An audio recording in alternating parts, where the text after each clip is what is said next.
Mas de forma prática, Lucas, quais contratos são essenciais para o meu negócio? Eu separei os contratos em 5 pontos que eu acho importante todo empreendedor observar. Formalização, relações trabalhistas, fornecedores e stakeholders, que são parceiros do negócio, plataformas online e clientes, certo? Eu vou falar aqui um pouquinho de cada um deles.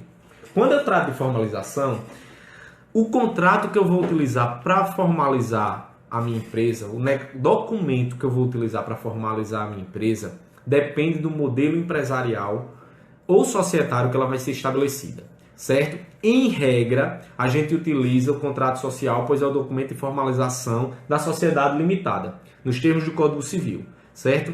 Se sua empresa vai começar como sociedade limitada, que é o grande cenário das maioria das empresas do Brasil, excetuando o MEI e o Inova Simples, que são empresas individuais que não demandam essa documentação. Tem outras também que não precisam, mas eu estou falando mais desses modelos iniciais. O contrato social vai ser o seu principal documento. Lucas, beleza, vou começar a empreender, mas não tenho condições de contratar um advogado. Não quero, na verdade, arcar com os custos tributários de manter uma sociedade limitada. Há algum documento que eu possa resguardar a mim e aos meus sócios desse negócio? Muita gente faz um memorando de entendimentos, que basicamente é um acordo entre as partes de um negócio futuro a ser criado. Ou seja, nesse documento eu vou acordar com a Axo, meu sócio, qual a atividade que a gente vai desenvolver, quais serão os deveres e atribuições de cada um, até o momento que a gente entenda que esse negócio precisa ser formalizado, que a gente precisa ir para o mercado, a gente já validou esse produto, esse serviço, já fez o MVP, testou direitinho, tá legal, que a gente precisa remetê-lo para o mercado para faturar, e aí a gente precisa do CNPJ. A gente tem esse documento que vai resguardar isso e que, em regra, já leva a minuta do contrato social em anexo para a gente trabalhar. Ou seja, formalização, regra geral, a gente tem um contrato social. Se eu não tenho empresa formalizada, memorando de entendimentos vai ser a documentação responsável por regulamentar essa relação entre as partes. Como é feito o contrato de trabalho e dos fornecedores? Pronto. O segundo ponto é o contrato de trabalho. Sim. Você precisa ter contrato de trabalho com seus colaboradores ou empreendedores, a não ser que eles sejam contratados de outra forma, certo?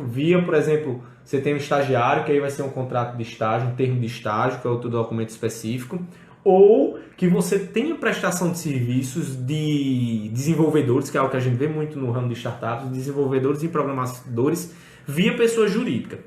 Algo a se atentar, pessoal, é que você não pode realizar a pejotização dentro da sua empresa, ou seja, você trazer um desenvolvedor, um programador para dentro do seu negócio, ficar tentando controlar ele como se fosse um empregado e não ter um contrato de trabalho assinado com ele. A chance dele demandar a justiça trabalhista e você sofrer um revés e sofrer um prejuízo financeiro é muito grande. Ou seja, dentro dessa relação trabalhista, o contrato de trabalho com os seus empregados é o documento mais importante. Aí a gente tem o contrato de formalização, o contrato social, o contrato de trabalho e depois a gente passa para os contratos com fornecedores, que é um ponto bem importante, fornecedores e parceiros. Lucas, em regra eu tenho que me preocupar com a elaboração dos contratos com os meus fornecedores? Não. Em regra a gente elabora o contrato para quem vai adquirir o meu serviço. Se você está elaborando um contrato para um fornecedor que vai lhe prestar um produto ou serviço, ele que já está começando errado. A gente tem que se atentar a esse ponto. Por que eu citei aqui e coloquei dentro 5 documentos mais importantes? Porque ali é uma relação jurídica entre duas partes. É sua empresa contratando um produto ou serviço de alguém. Em que peço você não tem a obrigação de elaborar esse documento, você precisa saber os termos, os objetivos, os direitos e os deveres, as obrigações de cada um, os motivos da rescisão, as nuances desse contrato, porque ele vai obrigar o seu negócio. Ou seja, você não faz, mas é muito importante que o seu jurídico e você o acompanhem.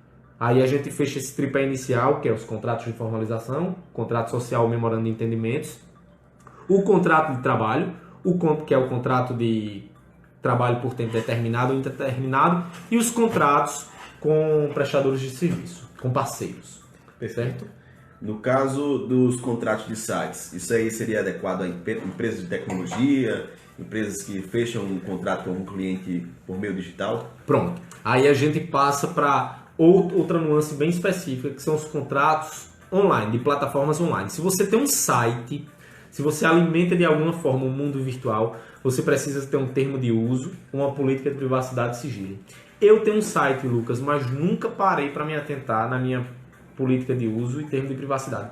Porque, em regra, a gente elabora site por essas plataformas pré-prontas, como um WordPress da vida, e eles cedem um modelo genérico de termo de uso e política de privacidade que só é alimentado com a razão social e o CNPJ do seu negócio. E tem que ter muito cuidado, né? Porque tudo que você for preencher de cadastro tem lá, lê e concorda com os termos de uso e ninguém lê. Exatamente. Por isso que é muito importante essa cautela.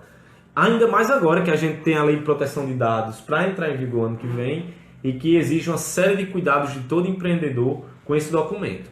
Por isso que é muito importante, se você tem um site que capta dados online, eu não vou nem entrar no mérito do e-commerce aqui, de plataformas de venda online, que aí tem uma nuance bem mais específica.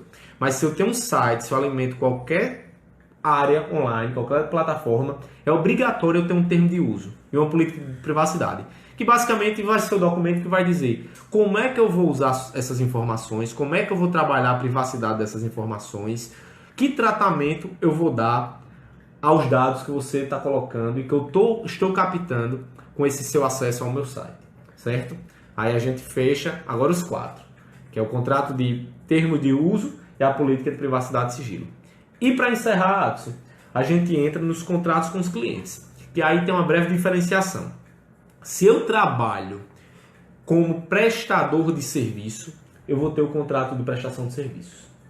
Ou seja, meu cuidado com o meu cliente vai ser elaborar o contrato de prestação de serviços que vai regulamentar toda e dispor sobre toda a relação jurídica com o meu cliente, como eu entrego o produto e serviço, como ele vai me pagar, como eu vou receber esses dados, quando a gente pode rescindir um contrato, quais as multas e penalidades para quem rescindir, quem são as partes, quem é que vai responder pela empresa, assim, os termos de privacidade de uso desses dados. A gente tem uma série de normas que precisam ser trabalhadas, que eu poderia passar aqui o dia falando sobre elas. Agora, Lucas, e se eu não trabalho com serviço? Se eu trabalho com produto? Aí, a gente tem uma diferenciação básica.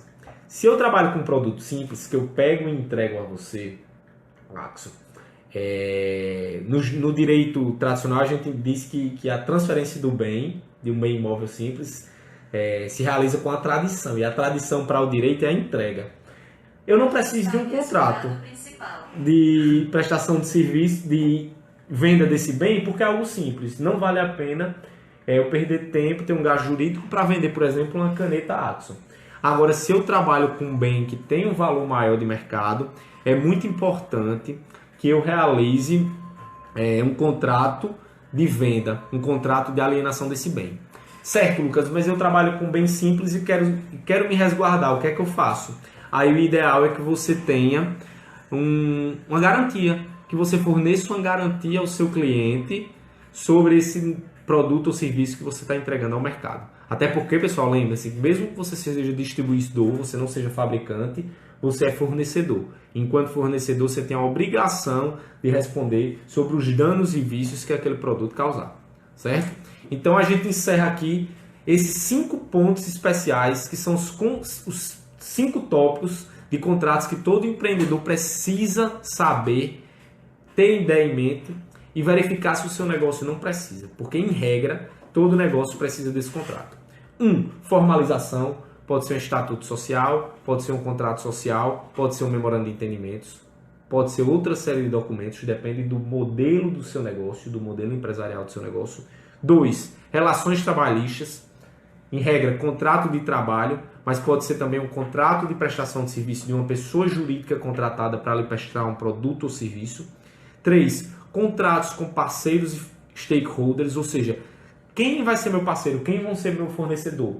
Eu não vou elaborar esse contrato, mas eu vou assinar e vou estar obrigado nessa relação jurídica. Portanto, é preciso que eu tenha cuidado com esses contratos, que em regra serão contratos de venda de bens ou de prestação de serviços. 4. Os contratos das plataformas online de minha empresa, termos de uso e política de privacidade e sigilo, certo? E o 5º, o contrato que eu vou ter com meus clientes, que pode ser um contrato de venda de alienação de um bem, se tratar de um bem que exige um contrato específico, ou um termo de garantia, se tratar de um documento que seja, de um bem, de um objeto que seja mais simples, e de um contrato de prestação de serviço, se minha empresa, de fato, for uma prestadora de serviços.